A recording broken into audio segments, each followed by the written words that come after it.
Hello. So, good evening. Welcome to the Tibet Center.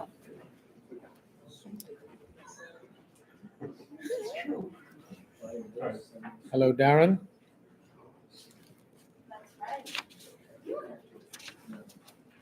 So, we will begin by saying the prayer for the spreading of the teachings throughout the length and breadth of the West. By the force of the blessings of the non-fallacious three precious gems and of the truth of our pure selfless wishes, may the precious Buddhist teachings flourish and spread to the expanse of all areas throughout the length and breadth of the West. And for all people living there, together with their near ones who have engaged in the teachings and have faith and respect for them, may all conditions adverse to their practice of the pure Dharma be dispelled, and an excellent collection of favorable conditions increase like the waxing moon. And especially for those who work on methods to accomplish the flourishing and spreading of the victorious one's teachings, which are the source of benefit and happiness. May they never be oppressed by masses of interference and adverse conditions, and may this spontaneously happen just as with preparation. Now the Heart Sutra. Thus have I heard once, the Blessed One was dwelling on the royal domain of the Ultra Big Mountain, together with a big gathering of great monks and great Bodhisattvas. At that time, the Blessed One entered the Samadhi, which examines the Dharma's goal, profound illumination. At the same time, noble Avalokiteshvara, the Bodhisattva Mahasattva, looking at the profound practice of transcendent knowledge, saw the five skandhas in their natural emptiness. Then, through the inspiration of the Buddha, Venerable Shariputra said to Avalokiteshvara, how should those noble ones learn who wish to follow the profound practice of transcendent knowledge? And Avalokiteshvara answered, Venerable Shariputra, whoever wishes to follow the profound practice of transcendent knowledge should look at it like this, seeing the five skandhas in their natural emptiness. Form is empty, emptiness itself is form, emptiness is not separate from form, form is not separate from emptiness. In the same way, feeling, discriminating awareness, compositional factors, and consciousness are empty. Thus, all the dharmas are empty and have no characteristics. They are unborn and unceasing. They are not impure or pure. They neither decrease nor increase. Therefore, since there is emptiness, there is no form, no feeling, no discriminating awareness, no compositional factors, no consciousness, no eye, no ear, no nose, no tongue, no body, no mind, no appearance, no sound, no smell, no taste, no sensation, no objects of mind, no quality of sight, no quality of hearing, no quality of smelling, no quality of tasting, no quality of sensing, no quality of thought, no quality of mind consciousness. There are no nidanas from ignorance to old age and death, nor their wearing out. There is no suffering, no cause of suffering, no ending of suffering, and no path, no wisdom, no attainment, no non-attainment.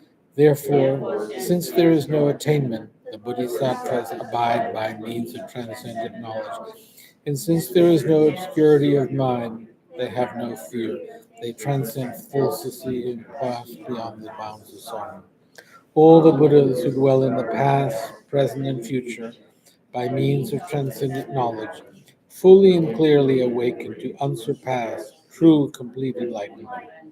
Therefore, the mantra of transcendent knowledge, the mantra of deep insight, the unsurpassed mantra, the unequaled mantra, the mantra which calms all suffering should be known as truth, for there is no deception. In transcendent knowledge, the mantra is proclaimed.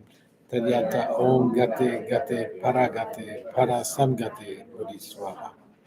O Shariputra, this is how a Bodhisattva Mahasattva should learn profound transcendent knowledge.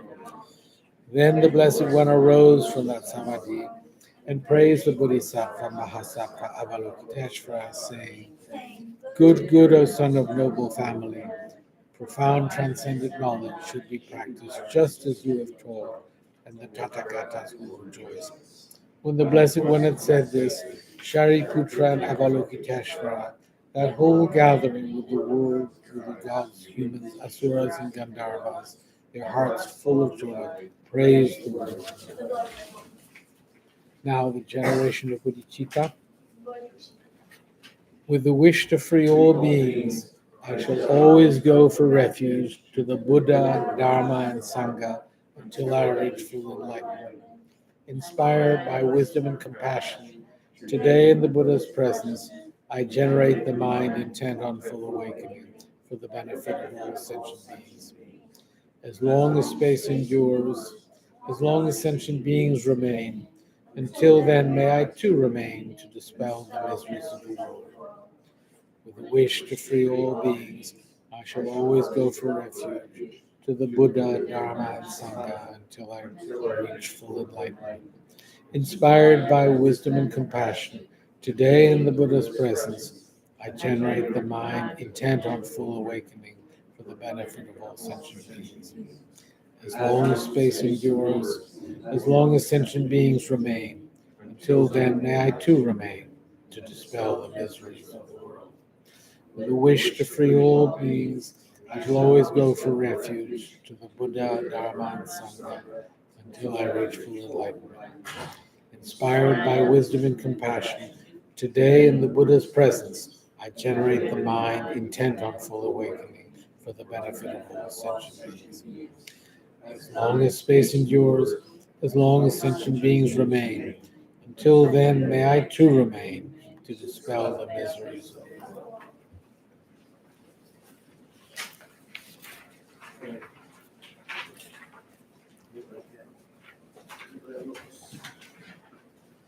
So, tonight we are inaugurating a new computer. How about like that? Is that better, Darren? Okay.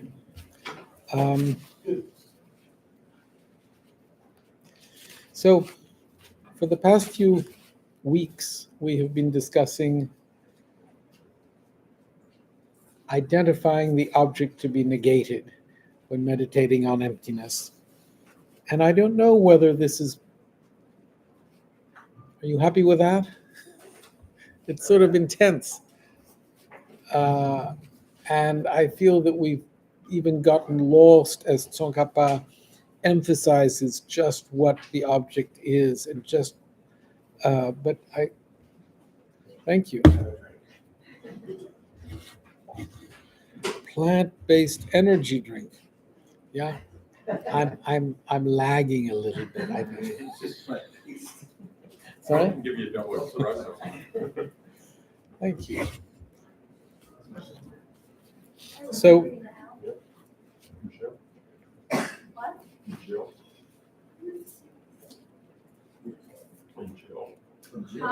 He was in jail? That's a joke. So, I don't know whether we have gone to, but I feel that following Tsongkhapa's great treatise on the graded stages of the path to enlightenment, his emphasis on really going through considering just what it is that we're talking about when we talk about the emptiness of inherent existence and how it is due to the fact that we exist in lacking inherent existence that we can evolve. It is due to the fact that phenomena lacking any quality of independent existence that they can evolve. And that it is by recognizing that, by meditating on that, by realizing that we transcend our situation within samsara, within cyclic existence, and attain the freedom from cyclic existence that we seek, whether it's for our own sake or whether it's in order to better help others. So it's the essence of the Buddhist path, and but I'll try to put it into more context. The last, for those of you who have the book, we had gotten here in this class to page 139, is that right?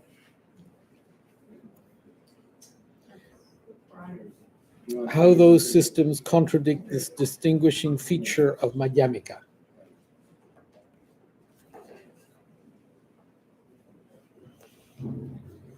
Sorry, I didn't hear you. How those systems contradict this distinguishing feature of Madhyamika.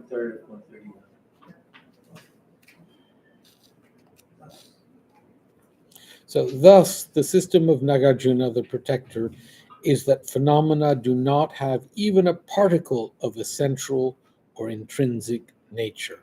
Also, if there were intrinsic existence, then all of the teachings on cyclic existence and nirvana would be impossible.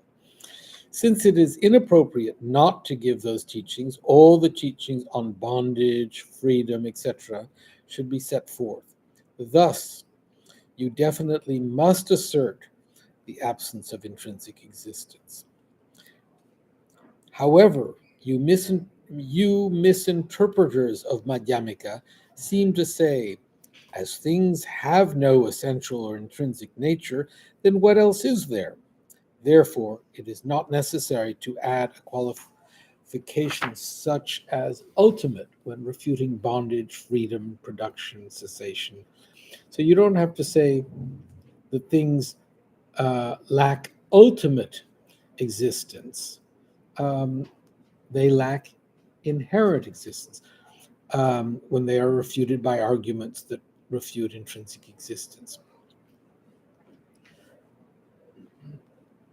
So for those who do not believe that bondage, etc., exist intrinsically, they believe that if something doesn't exist intrinsically, it doesn't exist at all. Therefore, there's no need to say ultimately. If you are negating inheriting the intrinsic existence of something, and if you believe that by negating intrinsic existence you are negating existence at all, you don't have to talk about ultimate. You've already negated. Now, just well, we'll keep on going. If you say this, think about how you should not contradict that which allows you, in the absence of intrinsic existence, to posit bondage, freedom, arising, disintegration, and so forth. Now, let me explain what is being talked about here. There are those schools of Buddhist philosophy that say, if you say that something does not exist inherently, you are saying that it does not exist at all. There is no way that something can exist if it doesn't exist inherently. The quality of existence of a phenomenon is an inherent quality. It exists independently. It exists within the object. That is the point of view of the misinterpreters of the middle way. That is the point of view of the what are they called? The materialists, the essentialists, and as I've said a few times, it's very important for us to really develop a certain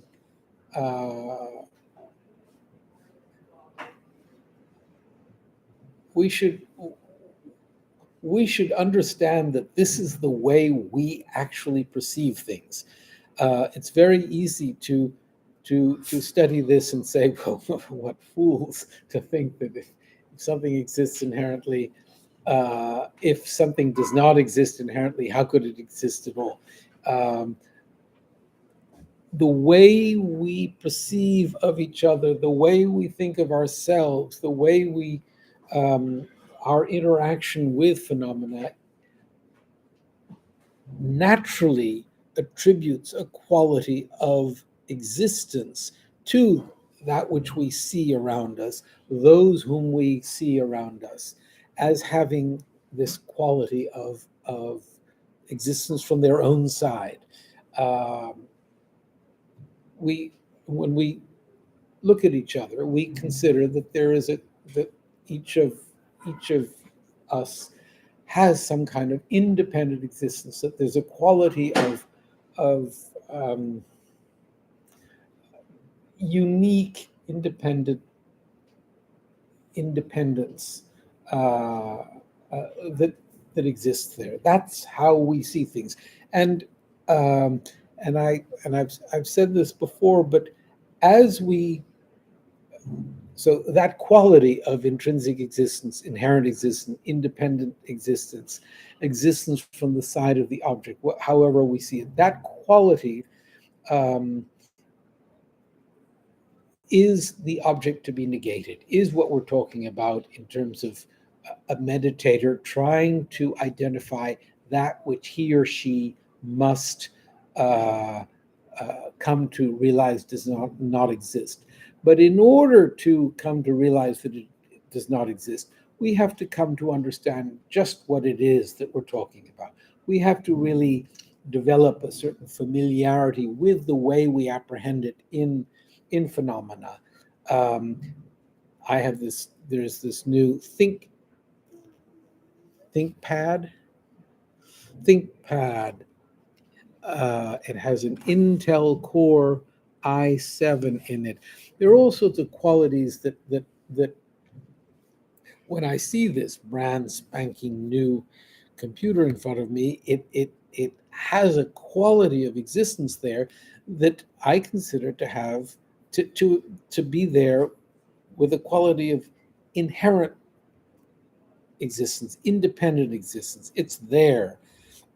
It is all packed together, a ThinkPad. It's not a Mac. It's not a, what are these other, a Dell.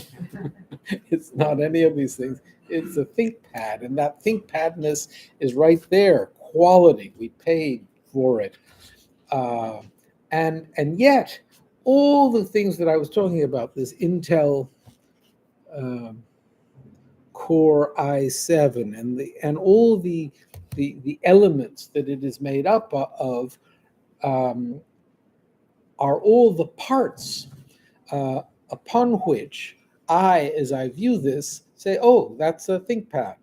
Uh, and if I took each and every part of this ThinkPad and I put them to the side, I would take each of the keys that are here, and I put the what are they the Q. The Q is not the ThinkPad, and the W is not the ThinkPad, and the E is not the ThinkPad, and the 1, 2, 3, 4, all the way through to 0. None of them is the ThinkPad. If I took every single part of this ThinkPad uh, and I put them all to the side, saying none of these is the ThinkPad, I would find myself with nothing in front of me.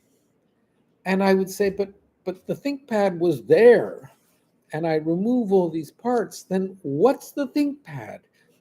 What could it be? And now, of course, there is a ThinkPad sitting in front of me, and it's working. But the it used to be IBM. Who is it now? Lenovo, right? Lenovo. Lenovo. So we put the name Lenovo on it, and suddenly all those parts together are a Lenovo ThinkPad. But Lenovo is, I don't know, maybe it's a company, and ThinkPad is simply a name. And all these parts together, if we really analyze, if we really think about it, it is all these little, what are the little parts that make up a computer? What are they called? The chips, transistors, all these things, the shell with the keys, and all those things when they're put together in a way that works, they are, we see them as a ThinkPad, as a Lenovo ThinkPad with an Intel Core i7, and all these qualities actually, I'm sorry, know- it doesn't have Mac in it. It doesn't have Mac, I like that.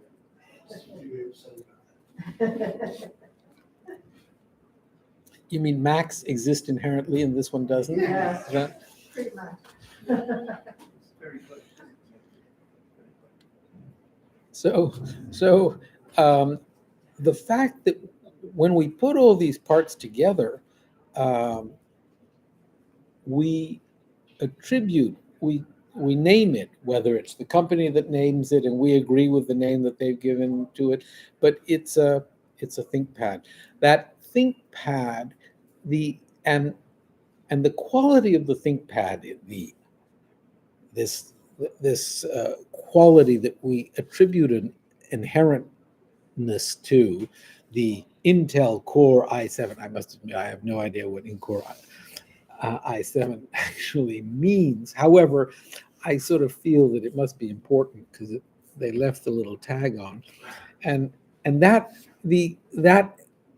adds to the inherent quality that I attribute to it, when in fact the fact that it is an Intel Core i7 and that is simply a part of this and not inherent, but it should actually help me understand that there's no inherent quality of ThinkPad here. It's all a bunch of parts upon which I impute quality.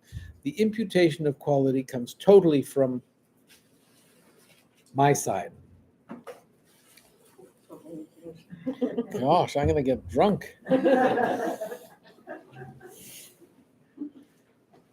So, so as I had said a few weeks ago, the more you can play this game with the phenomena that you have around you, with the people that you have around you, with everything around you, and particularly the parts that make you up, the more you break down your sense of me, uh, uh, and notice the natural way in which, when you identify something. So I have before me here a plant-based energy drink. I have before me here a warm lemon ginger honey tea. Warm lemon ginger honey tea. Now all those different parts that have gone into making that, and the plant-based energy drink, goodness knows what's in here. And then we have another. Well, this one's in Chinese, so I can't tell you. There must be some inherent quality here. So all of these are made up of parts, and yet when I see these sitting here, I say, oh, that's a ginger lemon honey drink, and oh, that's a can of something. And I attribute a quality of independent existence there among the parts. And so among the parts, I attribute in an independent quality of existence. It's just this actually contradictory quality that Tsongkhapa is pointing out, because the fact that it's made up of parts, it's the fact that it is made, that these are made up of parts, that fact itself is contradicting this quality of independent existence that I attribute to it. And what we have to do is actually come to perceive that, actually come to familiarize ourselves with that. And, we might think, gosh, I want to study Buddhism. I want to become familiar with the the source of my unhappiness and my suffering, etc. Why are we talking about the parts that make up a ginger lemon honey tea, when in fact the method by our attributing a quality of inherent existence to that is the source of the suffering that I experience. The attributing a quality of inherent existence to myself and holding on to that and becomes the basis for my wishing to satisfy myself, protect myself, all of my afflictive emotions, my anger, my pride, my attachment or desire, all of those stem from this idea of me. And this idea of me is, it's not that I'm not breaking myself up into a bunch of mental and physical parts upon which I think I'm imputing a sense of me. I'm actually behaving from the point of view of an independent being who wants a sip of tea. Here, I'll have one just to.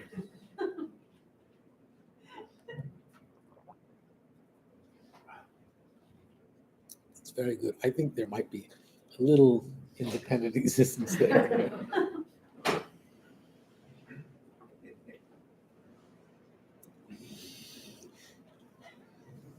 So, so recognizing the way I impute or the way I consider that tea to have a quality of inherent existence, when I identify it, when I say, oh, that's tea, as soon as I say, oh, that's tea, I consider that there is tea that exists there from its own side. And as I say, the I that is desiring to quench my thirst, this I deeply believe in its independent existence, in its inherent existence. All of my actions stem from this belief in me. And as I identify each of you, I see the same quality of independent existence in each of you. As soon as I identify you, I automatically do that. My doing it in respect to you is not the source of all my suffering. It's my own sense of self that causes all the problems, and it causes the problems because out of this sense of self, out of this clinging to a sense of self, I permit myself to act in ways that are then going to cause me to suffer. Every time I satisfy my thirst, I become habituated in this sort of this act of, oh, I'm feeling a little bit thirsty. Gosh, that was good. I'll have a little more. And these desires, the more we indulge them, the more they, I will have a hard time just leaving it to the side and not having any for a while. And that's all out of this sense of me. And this sense of me, now, if we were to really break down this idea, all these parts that make me up, the as I say, the mental and the physical. The physical, yes, one needs liquid. One needs to what's it called when you have to hydrate the body and all that kind of thing. But all of those things are mechanical processes, and they have nothing to do with satisfying a sense of I. They have to do with making the machine that are all these parts that I identify as me work properly. And that's and maybe just as a game, familiarizing ourselves with that way of viewing ourselves helps us to diminish this intuitive sense of self that we have. And as I've said many times, the this process of attributing a quality of independent existence upon the phenomena that we identify is something that we have done from beginningless time. It's not as if it's anything new. It's not as if and our sense of me, our sense of self, is something that we have been doing since beginningless time. Now, in the Buddhist system, this sense of self, you have the physical, and that dies, but the subtle, the conscious element of self, especially the very, very, very subtle consciousness, goes on and has no beginning and has no end. It evolves moment by moment as a result of our thought process. I mean, as we are sitting here discussing the subject of self and the lack of inherently existent self, our minds are all thinking about this. Our minds are all hopefully thinking about it in respect to ourselves, and sort of like when you are trying to unknot a very tightly knotted knot, you take the little pieces, or dealing with threads that are all tangled up, you sort of pull them apart, and that's what we're doing, because all these parts, that knot is the sense of me. And if we really look at the basis for our identifying as ourselves, we begin to sort of undo those, and we begin to see that it's a bunch of parts, and that given that it's a bunch of parts, there is no actual inherent quality to this. There can't be, because the me that is made up of all these parts is these parts.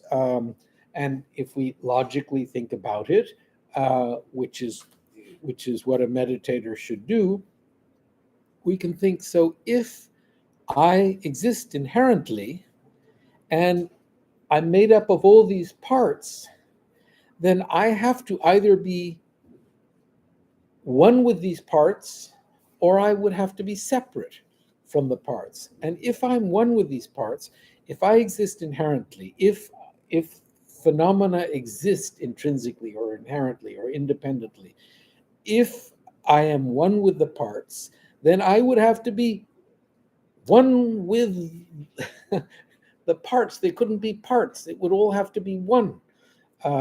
Because if you exist independently, you can't be dependent on parts. You are independent. And if you are, so either you are one and there's only one part, that's just you, or else there are a bunch of yous because there are a bunch of parts, which would be ludicrous. If I am separate from the parts, if I am me, this sense of this, the ego is one, and then you have all the parts that make me up, and if they are intrinsically separate, if they are inherently different, then there would be no relationship between the two, because if I am independently existent, then I would not be dependent on parts. Now, this may seem obvious and it may seem sort of pedantic, but this is, if you are truly meditating on this subject, and if you can really come to see how you think of yourself and how you identify as me with all these parts. And if you actually think about this sense of me, this individual sense of me, and you try to see how this individual sense of me could work, given that I'm made up of a bunch of parts, you will get to a point where you will see the the illogical quality to holding to that.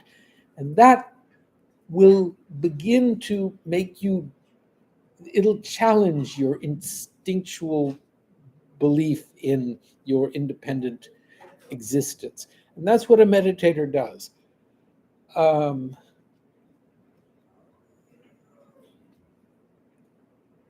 When you actually begin to do that, you are removing the basis for getting angry.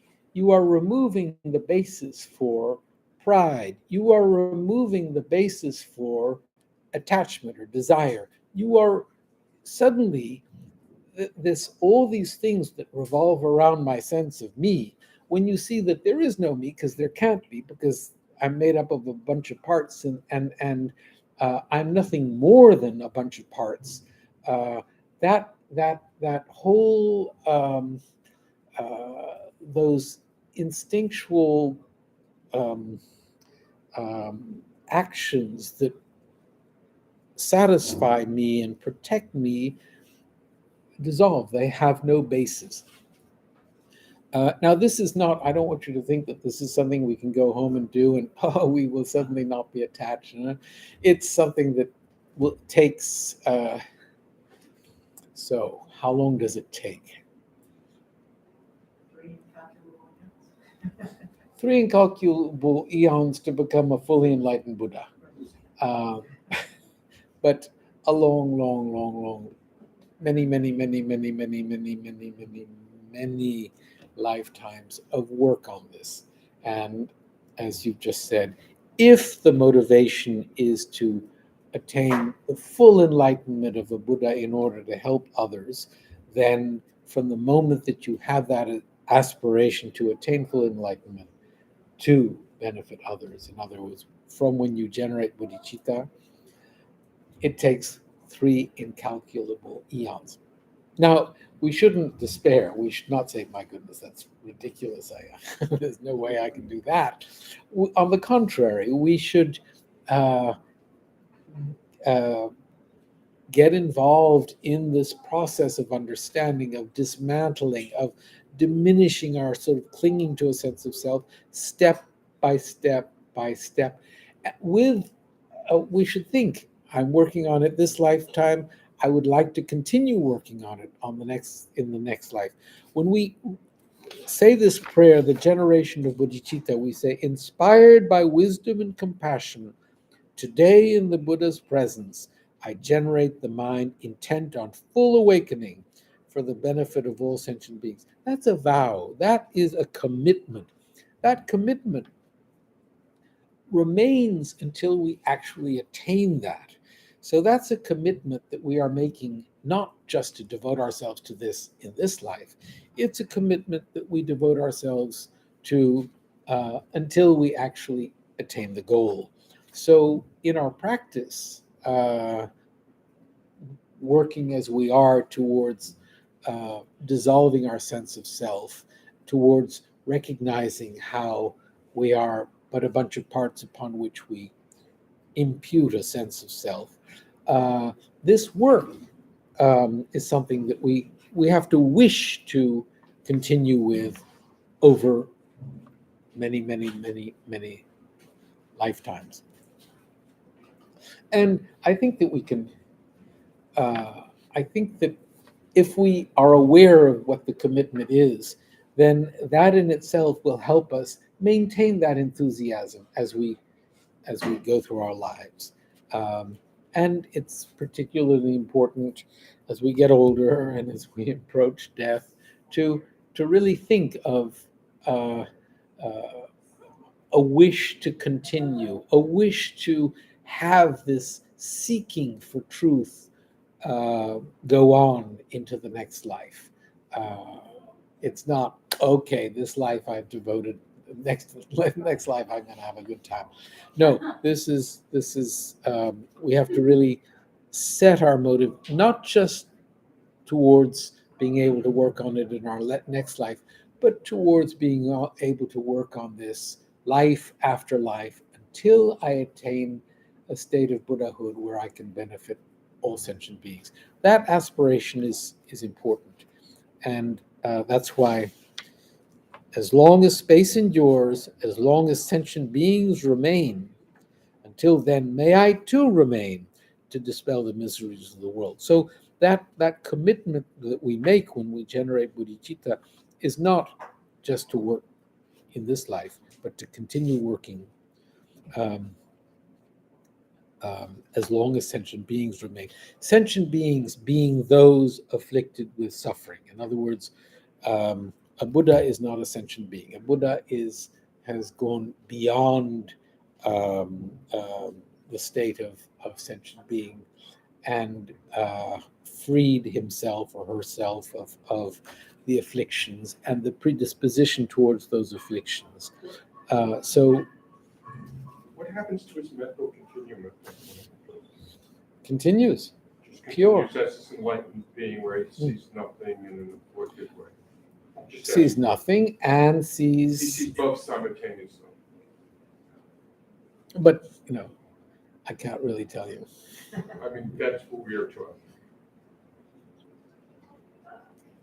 In front of all of this very profound collecting of knowledge and wisdom, Buddhist psychology, Buddhist texts, they always mention conventional reality. In other words, not inherent existence, but conventional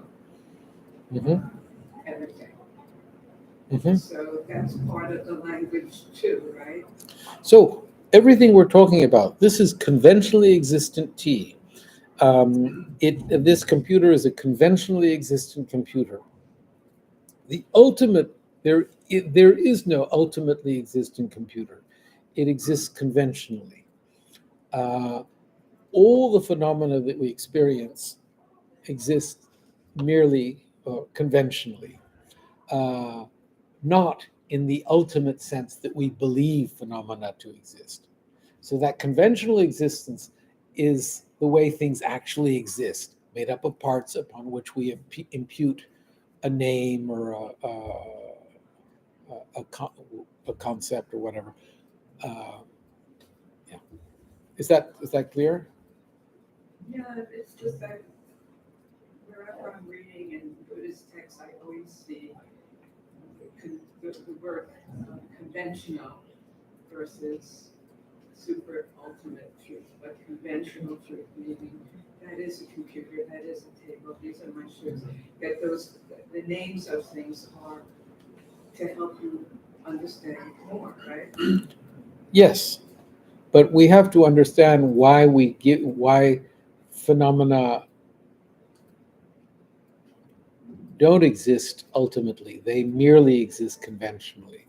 That's what we're trying to do is become familiar with the fact that they're mere conventions, that even I exist merely conventionally, not in the ultimate sense that I believe myself to exist. But yes, exactly.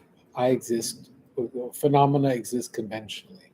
This is a conventionally existent T. It's not an ultimately existent T. And it's good, thank you.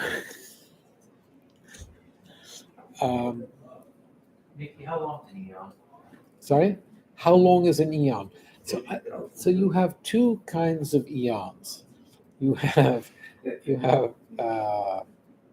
regular eons and great eons. And I don't know how long a great eon is, but I'll tell you how long a regular eon is.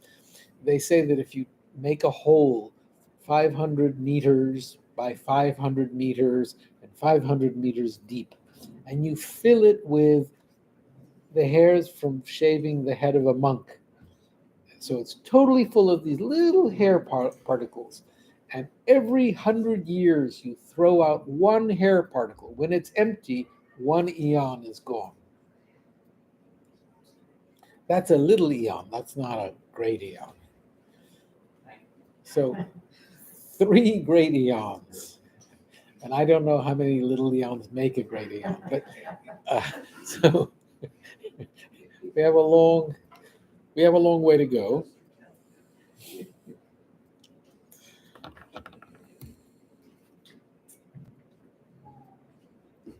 So this coming. So what is it that the root of our existence within samsara is this holding on to my sense of self. The whole process of extricating ourselves from cyclic existence is coming to recognize that there is no inherently existent self. There are a bunch of parts, physical and mental, upon which I'm imputing a sense of self. Now, what we have to do is actually experience this sense of no self. We have to do it intellectually, as we're doing here, and then experientially, and then deepen the experience to the point where our minds, which are empty of inherent existence, are experiencing that lack of inherent existence of self. That they say it's like pouring emptiness into emptiness, water into water. We are immersed in this sense of emptiness. At that point, we have a direct experience of emptiness. Now, even an intellectual experience of emptiness, an inferential realization of emptiness, it has cracked the foundation of cyclic existence for us. That's a major shift. Just thinking about it, as we're doing here, is like a little earthquake under the foundations of our clinging to a sense of self. We're literally shaking that to actually get it, to see it, to have that inferential seeing of it, where the mind is actually when it's still intellectual. At that point, as I say, the foundation has cracked. Once we develop that into a direct realization, at that point, there's no longer a basis for a sense of self. Yes, when we come out of our meditation and we see things, we will see an inherently existent T. That quality of inherent existence will continue to appear to us. However, we won't buy into it, and slowly but steadily, that process of diminishing our even perception of things existing independently diminishes until we become a Buddha. When we become a Buddha, we see the phenomena and we see their emptiness together. When you're meditating on emptiness, at that point, the mind doesn't see anything.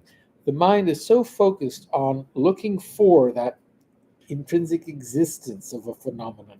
It is so focused on following the logic that establishes that things cannot exist inherently, that the mind is experiencing the lack of inherent existence, the lack of intrinsic existence. It is that lack, that emptiness of inherent existence that the mind is focused on, to such a point that the mind is only seeing that lack. And that's what the mind remains focused on. When you stop that meditation, you come back out, then you see phenomena. The computer is here. That's what That's the most important meditation that is engaged in. That's the essence of the Buddhist path to enlightenment. Now, before we end, I want to say that the purpose for which we would engage in this meditation should be for others. It should be to benefit others. It should be to develop work towards the attainment of a state where we can be of benefit to others. And that's why in this generation of bodhicitta, we start with the wish to free all beings. I shall go for refuge. So we go for refuge to the Buddha, the Dharma, and the Sangha in order to free all beings from their suffering, inspired by wisdom and compassion. So the compassion element, wisdom, when we talk about wisdom, we're talking specifically about the wisdom that realizes the emptiness of self. And compassion is the wish to remove the suffering of others. So we should be inspired by not only this determination to develop a realization of the emptiness of self, but the compassionate wish to benefit others. Today, in the Buddha's presence, I generate the mind intent on full awakening. This mind intent on full awakening is for the benefit of all sentient beings. It's to help others. And then this sort of last part of this prayer that we said, as long as space endures, and as long as sentient beings remain. So we are committed to working to help others until there are no longer any unenlightened beings. Until then, may I too remain. So I commit to remaining, helping the miseries of the world, which are the miserable beings, those who are experiencing misery within cyclic existence, as long as there are others within cyclic existence. That should be the motivation with which we listen to these teachings and apply them. It's not simply for our own benefit. It is in order that we may most skillfully benefit of others. And what is the quality that a Buddha possesses that helps others? Omniscience. So omniscience, why is omniscience important? Because you can see what's afflicting someone else and you can help them. Just like a doctor needs to diagnose what the sickness is so he can find a cure. And this is the ultimate doctor, the ultimate sickness. So I remember Jeffrey Hopkins giving a talk in which he said, he was sitting on a throne and he was saying, you know, I can sit here and talk to you, and I'm not an enlightened person. And so it's as if I were opening a medicine cabinet and I were throwing out all the medicines that are there and, you know, grab this and take this and whatever. And you know, that's at the unenlightened level, how, you know, that's what I'm doing here. The Buddha, a fully enlightened being who out of his omniscience knows just what each and every one of us needs in order to move along on our paths, can give us exactly that. And that comes from the Buddha's omniscience. Thank you. Can I take this? So as we read we end with the reading of the Sutra of the Recollection of the Noble Three Jewels. We've been asked to pray for Gabriella Bohm, Israel and Gaza victims, and Suzanne Summers. Oh, yeah. Mary And my husband, Donald. and Donald, And Marion Byington. and Marianne Byington.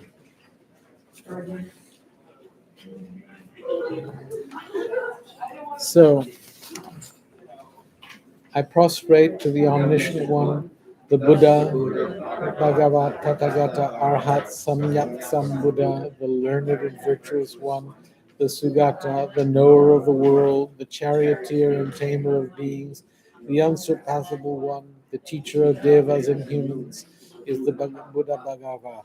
The Tathagata is in accord with all merit. He does not waste the roots of virtue. He is completely ornamented with all patience. He is the basis of the treasures of merit. He is adorned with the minor marks. He blossoms with the flowers of the major marks. His activity is timely and appropriate.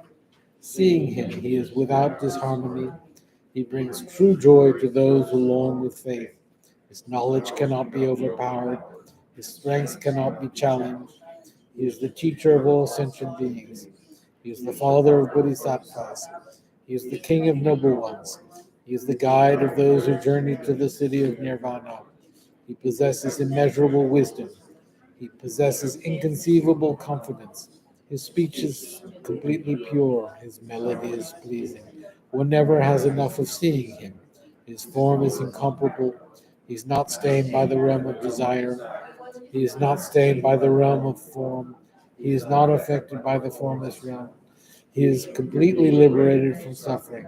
He is completely and utterly liberated from the skandhas. He is not possessed with dhatus. His ayatanas are controlled. He is completely cut the knots. He is completely liberated from extreme torment. He is liberated from craving. He has crossed over the river.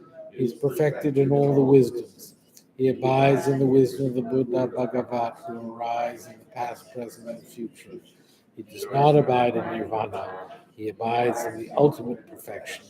He dwells on the bhumi where he sees all sentient beings. All these are the perfect virtues of the greatness of the Buddha Bhagavat. The holy Dharma is good at the beginning, good in the middle, good at the end. Its meaning is excellent. Its words are excellent.